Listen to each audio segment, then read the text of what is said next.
सनातन की धरती के साथ मिलेगी आर्यों की धर्मभूमि बलूचिस्तान। ऑपरेशन सिंदूर ने बढ़ाया 99% चांस।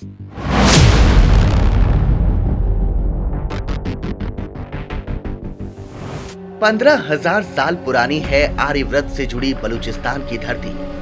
आज के मैप से देखें तो पाकिस्तान के 44% हिस्से पर बलूचिस्तान का वजूद है।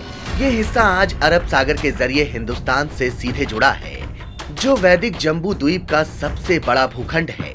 ये तो हुई हिंदुस्तान के साथ बलूचिस्तान की भौगोलिक स्थिति, जो अब ऑपरेशन सिंदूर के साथ नए राजनीतिक मोड़ पर खड़ी है।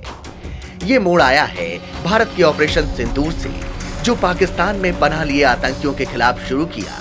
लेकिन अब अमेरिका के बीच बचाव के बाद भारत और पाकिस्तान ने अस्थायी युद्ध विराम की घोषणा की है।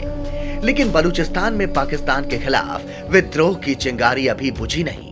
अगर आप ये सोच रहे हैं कि बलूचिस्तान तो पाकिस्तान का राज्य है, तो उसने भारत के ऑपरेशन सिंदूर के साथ अपने हमले तेज क्यों किए, तो ये जान लीजिए 78 सालों के दमन में पाकिस्तान की सत्ता ने जिस तरह बलूचों के अस्तित्व को दबाया कुचला है, उनके साथ दगा किया है। बलूचों की आर्मी को ऑपरेशन सिंदूर में बेहतर मौका दिखा आजादी के सपने को साकार करने का। इसी वजह से भारत के सैन्य ऑपरेशन के साथ बलूचिस्तान लिबरेशन आर्मी यानी बलूचिस्तान की आजादी के लिए 7 दशक से लड़ रही बीएलए ने भी पाकिस्तानी सैन्य ठिकानों पर हमले तेज कर दिए थे। अब सोचिए, जिस पाकिस्तान को अपनी 44% धरती यानी बलूचिस्तान पर जनता का सपोर्ट ना मिले, तो वो अपने से करीब 5 गुना बड़े हिंदुस्तान से कब तक लड़ेगा। पाकिस्तान जैसे ही कमजोर होगा, बलूचिस्तान अपनी आजादी का ऐलान कर देगा। ऑपरेशन सिंदूर से आजाद होगा बलूचिस्तान, सनातन संघ में मिलेगा। ऐसा कैसे और क्यों होगा, ये वीडियो आप आखिर तक देखिए।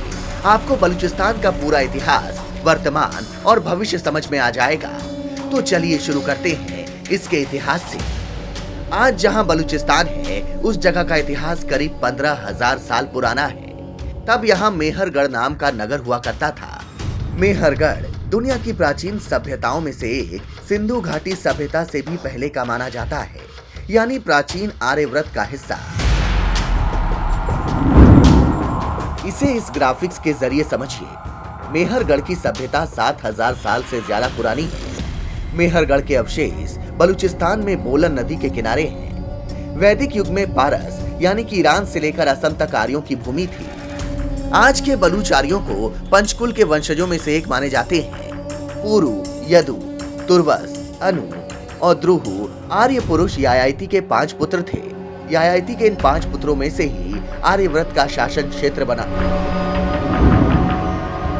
प्राचीन भारत के इतिहास में दर्ज ब्यूरो के मुताबिक आज के अफगानी, पख्तून, बलूच, पंजाबी और कश्मीरी मूल के लोग पुरु वंश से संबंध रखते हैं, यानी ये सभी पौरव हैं। इन पुरु वंश में आगे चलकर कुरु हुए, जिनके वंशज कौरव कहलाए। ये पूरा क्षेत्र और इसके बाशिंदे आर्यव्रत के 16 महाजनपदों में से आते हैं। इतिहासकारों के मुताबिक आज का बलूचिस्तान गांधार जनपद का हिस्सा था, जिसकी राजकुमारी गांधारी द्वापर युग में कुरुपुत्र धृतराष्ट्र की पत्नी और दुर्योधन की मां थी। ऐतिहासिक दस्तावेजों के मुताबिक पुरु का धरती के सबसे अधिक हिस्से पर राज्य था। बलूच इतिहासकार भी मानते हैं कि उनके वंशजों का इतिहास 7वीं शताब्दी के मुस्लिम दौर से करीब 10,000 साल बना। सबसे पहले आजाद हुआ बलूचिस्तान 12 अगस्त 1947 को बना स्वतंत्र देश। लेकिन शर्त ये रखी गई कि इसकी रक्षा और विदेशी मामले पाकिस्तान की सरकार देखेगी। बलूचिस्तान तेल, सोना और तांबा और अन्य खदानों से संपन्न है। इन संसाधनों की बदौलत ये एक समृद्ध देश हो सकता था। लेकिन एक महीने बाद 12 सितंबर 1947 को ब्रिटेन ने यह प्रस्ताव पारित कर दिया कि बलूचिस्तान अलग देश बनने की हालत में नहीं है। इससे बौखलाए बलूचिस्तान के शासकों ने जिन्ना से संपर्क किया, लेकिन उन्होंने बलूचिस्तान का साथ देने की बजाय पाकिस्तान में विलय पर जोर दिया। जिन्ना के इस प्रस्ताव पर बलूचिस्तान में विद्रोह भड़क उठा, लेकिन इनके पास अपनी सेना नहीं थी और जिन्ना अपनी सेना की बदौलत बलूचों का विद्रोह कुचलने में जुट गए। तब कलात के शासकों ने भारत में विलय के लिए संपर्क किया था, लेकिन तत्कालीन हालातों को देखते हुए गृह मंत्री सरदार पटेल और प्रधानमंत्री नेहरू ने इस मांग पर अमल नहीं किया।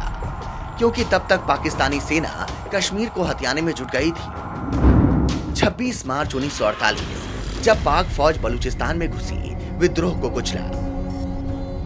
पाकिस्तान की सेना ने बलूचों के विद्रोह को कुचलते हुए इसे अपना हिस्सा तो बना लिया, लेकिन बलूचों की आजादी की मांग कभी कमजोर नहीं पड़ी। इसे हर दशक में नए नेता मिलते रहे। 1948 से 2005 तक आजादी के लिए बलूचिस्तान में हुए 5 बड़े विद्रोह। सबसे हालिया विद्रोह 2005 में शुरू हुआ था, जो आज भी जारी है। इसकी चिंगारी 2005 में 3 जनवरी को हुई एक रेप की घटना से भड़की थी। मामला था बलूचिस्तान के सुई इलाके में पाकिस्तान पेट्रोलियम लिमिटेड अस्पताल में काम करने वाली एक महिला डॉक्टर साजिया खालिद से रेप का। इसका आरोप लगा था पाकिस्तानी सेना के कैप्टन पर, लेकिन तब परवेज मुशर्रफ की सरकार ने आरोपी कैप्टन को गिरफ्तार करने की बजाय उसका बचाव किया। तब बुगटी जनजाति के मुखिया नवाब अकबर खान बुगटी ने इसे अपने कबीले के संविधान का उल्लंघन बताया। बुगटी पहले पाकिस्तान के रक्षा मंत्री रह चुके थे, लेकिन तब वे बलूचिस्तान लिबरेशन आर्मी के लीडर बन चुके थे और बलूचिस्तान के अधिकारों की लड़ाई लड़ रहे थे। उनके साथ बलूचों की पूरी आर्मी ने रेप की घटना पर सरकार की लीपापोती का बदला किसी भी कीमत पर लेने की कसम खाई। 2005 से आज तक जारी बलूच विद्रोह। बलूच विद्रोहियों ने सुई गैस फील्ड पर रॉकेटों से हमला कर दिया। जवाबी कार्रवाई के लिए मुशर्रफ ने 5000 से ज्यादा सैनिक भेज दिए। 17 मार्च की रात पाकिस्तानी सेना ने अकबर बुगटी के घर पर बमबारी की।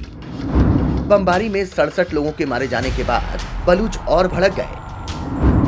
अकबर बुगटी भूमिगत होकर पूरे बलूच आंदोलन का नेतृत्व कर रहे थे, लेकिन 26 अगस्त 2006 को पाकिस्तानी सेना ने बुगटी की हत्या कर दी। दर्जनों साथियों के साथ अकबर बुगटी की हत्या ने बलूचिस्तान के सभी कबीलों को एकजुट कर दिया। बलूच लड़ाके इतने उग्र हो गए कि तत्कालीन राष्ट्रपति परवेज मुशर्रफ की हत्या की कोशिश भी की। तब से लेकर आज तक बलूचों का विद्रोह शांत नहीं हुआ। फिलहाल इन्हें कंट्रोल करने के लिए पाकिस्तान इकोनॉमिक कॉरिडोर के बहाने पाकिस्तान चीन का दबाव बढ़ा रहा है, लेकिन बलूच आर्मी न सिर्फ ग्वादर पोर्ट जैसे प्रोजेक्ट में बाधाएं खड़ी कर रही है, बल्कि चीन के साथ पाकिस्तानी ठिकानों पर भी हमले कर रही है। पिछले दिनों पाकिस्तानी सेना की पूरी बस हाईजैक करने और दर्जनों सैनिकों को मारने के बाद सुर्खियों में आई बलूच आर्मी ने भारत के ऑपरेशन सिंदूर के दौरान नए सिरे पर मोर्चा खोल दिया। भारत और पाकिस्तान के बीच फिलहाल आर्मी एक्शन बंद है, लेकिन बलूचिस्तान में आजादी की मांग अभी थमी नहीं।